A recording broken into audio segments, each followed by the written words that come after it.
you're a debt expert. What happens to America's debt? Are we over indebted? We're something at 375% Well, of people GDP. have been saying that. I've been saying that, so I'm like 27 years old. I've been saying that for a long time.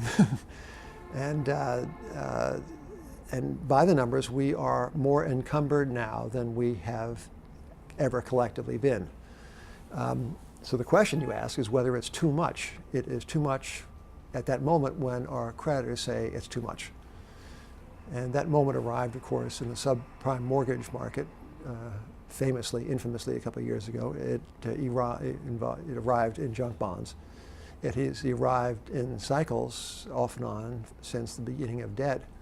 It has not yet arrived for the obligations of the Treasury this cycle. But in the late 1970s, during the Carter inflation, you can go to vacation in Europe, and a Roman hotel clerk would ask you, "Have you something else besides American Express traveler's check and dollars? Is there anything else you might have a way of payment medium?" So this has happened in the lifetimes of middle-aged people. That is to say, this meaning the world's expressed preference for currencies not called the dollar. It's happened. There's been a huge argument between Paul Krugman and Neil Ferguson, both experts in this. Neil Ferguson saying our debt pile and our deficit's going to bring us crashing down. Paul Krugman saying it'd be crazy to do anything about it now because we'll kill the economy. What's your perspective on that? My perspective is that people in this business may be experts on what has happened up until this minute, but we and the cab driver are all equally ignorant about what will happen. And anyone waving credentials in the air to make more plausible and persuasive his or her forecast is kidding himself, herself, and ourselves.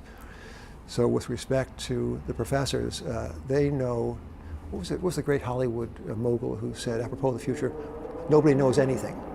Yeah, so having established that, we might say that it would be curious if in the face of this buildup of debt, if in the face of the Federal Reserve's expressed intention to debase the currency, debase is a term I use, it's a consciously hard term, but if in the face of these things the world continued to accept dollars at interest rates starting at 0 and ranging up to 3.5%, if they did that, they would be a very unusual set of creditors.